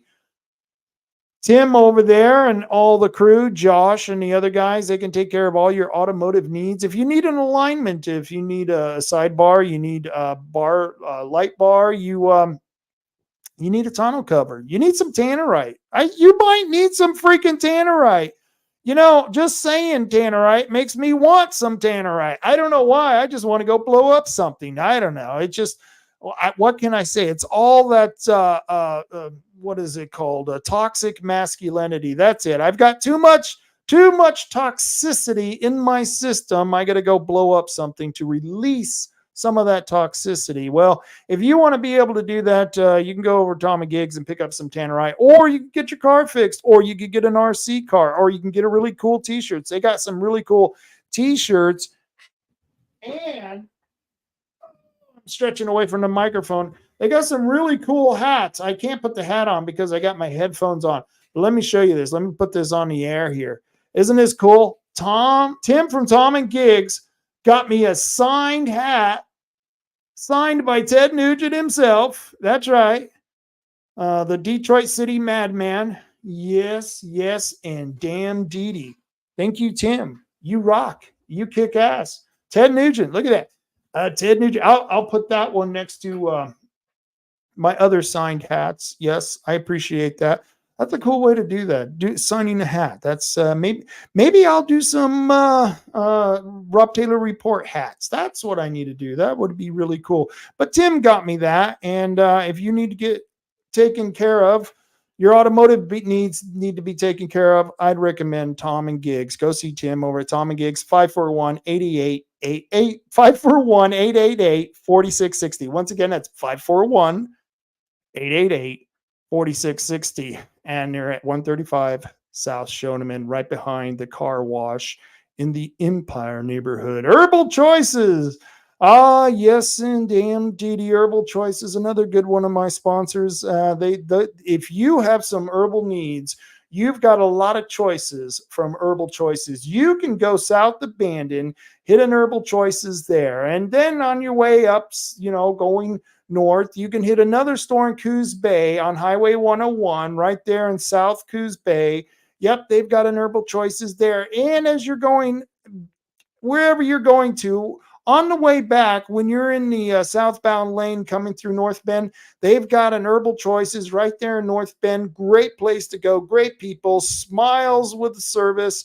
And if you make it up to Reedsport, they got a store in Reedsport. And they're open on Sundays now. Isn't that good? Yes, you can get your Herbal Choices on Sunday. And can't forget Charleston. Charleston has a store too. That's a really cool store they have in Charleston. My favorite is the Bandon store, but I like them all. They're all good. But I really like going to the Bandon store because I know all the people there. They're really good people. If you want some edibles, you need some smokables, you need some paraphernalia, Herbal Choices should be your choice. They're the best cannabis dispensary in the area. I highly recommend them. No pun intended, really. Oregon Firearms Federation. These guys have been protecting your Second Amendment right for over 30 years. If you are so inclined, I would recommend, if you got some extra money that you want to give to a group that's actually fighting for your rights, especially your Second Amendment rights, Oregon Firearms Federation, the only no compromise gun group in Oregon. I only belong to two organizations for our Second Amendment, and that's the Oregon Firearms Federation and Gun Owners of America. Gun Owners of America, I got to get their attorney on, Michael. I got to get him on at some point. He's a great guy to talk to. He was a legislative liaison back in the 80s, and boy, he's got some really great stories. I've had him on the show a couple of times, but I need to get Michael back on. He's the attorney over there for Gun Owners of America, and we got to find out what's happening. I haven't talked to him in, a really long while, and so this would be cool if I got him on. But their group, Gun Owners of America and Oregon Firearms Federation, only two gun groups I belong to, because they will back you if you back them. They will back you even if you don't back them. That's just what they do. They protect our Second Amendment rights, or at least they try to protect it with every ounce of energy that they have. And they need as much support from you so they can support fighting for your rights. OregonFirearms.org is where they can be reached at. OregonFirearms.org. They're not my sponsors, but I got to remind people, Bandon Gun Club. Go check it out if you're in the Bandon area, bandongunclub.org. And of course, the Tioga Sports Park. You can go to Tioga Sports Park right there next to the dump on Highway 101. the TiogaSportsPark.org is their website. You can find out more from them at their website. Really good people out there. Like I said, not my sponsors, but I like to mention them because I think you people out there, if you're going to own a gun, you sure as hell should know how to use one. And to do that, you have to go out and practice once in a while. I haven't been out practicing the way I should be. You know, out a little bit more. I need to start doing a little more shooting, but the weather is going to be turning on me, so I'm probably not going to have a chance until next year again. So that sucks. But if I do, I'll head over to Tioga Sports Park or to the Banding Gun Club so I can get some practice in. And Monday, we've got the Libertarian candidate in District 4. I think the Republicans might be a little mad at me because I got their person coming on who can actually throw the election to the Democrats. Good, bad, or otherwise, I think everyone should have the right to participate. And unfortunately, that's probably what's going to happen in this race because this is a pretty good candidate the Libertarians have. And he's a psychologist. He's going to come on the show and maybe he'll analyze me. Maybe I'll show him how to do political therapy. I don't know, two professionals talking the trade. What can I say? And so I should have him on Monday, this coming up Monday. And I'm going to be getting some reports from a rally that's happening in Roseburg. Yeah, this ought to be a really cool show next Monday. Check it out. Tune in. I'd appreciate it. Remember, if you get a chance, please like, share, and subscribe to my pages. Like, share, and subscribe right there. You see that? See what that says. I need your help. That helps me out. And if you want to find me, I'm on YouTube, Rob Taylor Report on YouTube. Yep, Rumble. You see Rumble right there? Rob Taylor Report on Rumble. And I'm on X, not XXX, no, not rated X, just X, Rob Taylor Report. And of course, there's my website, robtaylorreport.com. Like, share, subscribe. Share it with a friend. If you go to my website and you like some of the information you see, share it with a friend. Sign up for my newsletter. I send out a newsletter once a week just to let people know what's going on in the local surrounding area. So if there's a big meeting, more than likely you will see it on my newsletter, but you won't see it if you don't subscribe. So go to my website, robtaylorreport.com, subscribe to my newsletter. And until next week, folks, until I see you again, you know what I always say? Carry on, Coos County. Carry on.